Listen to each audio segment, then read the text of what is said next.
Uruirebulia Wenyamoreo ase ensemo ya Ndhiwa egotoka ase Kaunti ya Homabay babe bali no gosemeria maega yekiombeke mogetarie ge serikali gekorokwa AIDS Healthcare Foundation koba gegwesoki bene na gochakia obwagachi we kliniki yekerero yuera bege kwene kinga bali bonsi baraba kurigia obo bwenia na boigo koligia obukoleri anemono ase okolingolibwa oburiro bulia Wenyamoreo babeire bagochigotwara chingaki chinyororo tengo turarango naralia ya abetega kweneke kurwa se county area ya Homabay lituko lilia Legoro.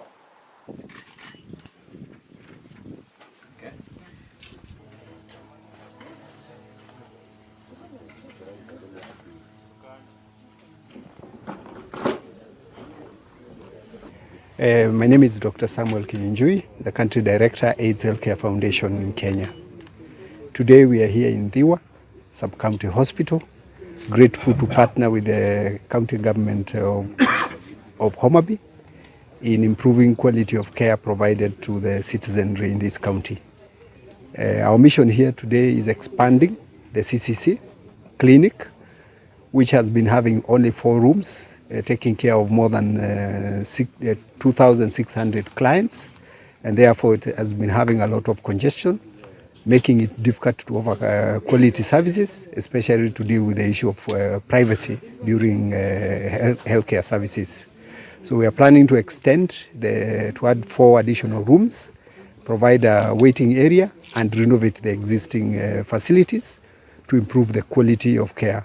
This will serve not only the clients, but also the staff who work here. At Ndhiwa, as a sub-county health facility, deserves this infrastructural development by the partner.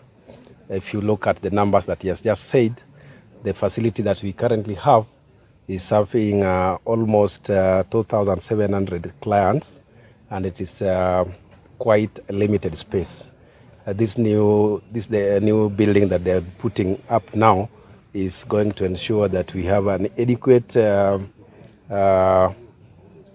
work environment for our staff from AHF and the clients, and therefore that additional space is coming in handy to mitigate the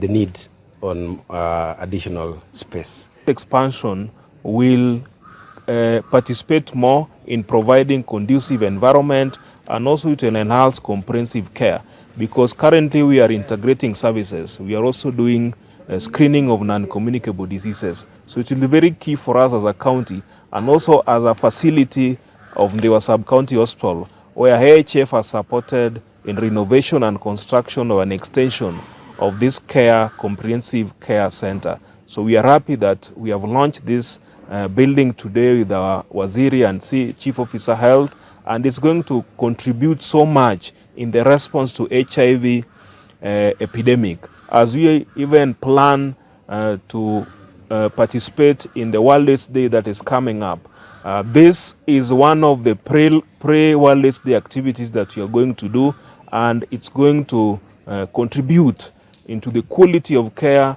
and also spacious environment for people seeking care in this facility.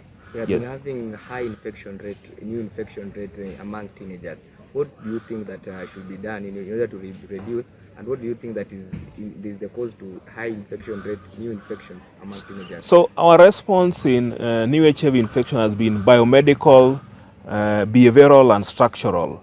So we encourage a lot of biomedical intervention because we have prevention strategy for adolescents and young people. Ndhiwa is leading with teenage pregnancy and new HIV infection among this population. But there's a lot of collaboration on prevention of HIV amongst this young population, because we are doing a lot of prevention, promotion, behavioral change, and also we have structural intervention where we have DREAMS project, where young girls are put together and are capacity built to take care of their self, where we do what we call self-care. They are trained on life skills and also economic empowerment. Sasa kwa sasa napongezi mambo ya watu wa AHF Foundation. Sasa wamesaidia sisi tulikuwa tunahangaika hapa kuja hapa Ndhiwa kwa matibu. Unaona, unazapata hata mama mwenye ako na mimba na akikuja hapa kwa matibabu anapata watu wamejaa. Sasa anaanza kuzunguka huko nyuma. Sasa hata kiitwa jina yake saa zingine yako nyuma, hapati mahali ya kukaa vizuri. Sasa tunapongeza hao watu wa AHF Foundation juu. Sasa wakijenga hiyo nyumba, sisi tunaona tutakaa vizuri na tutakaa karibu na kutibiwa.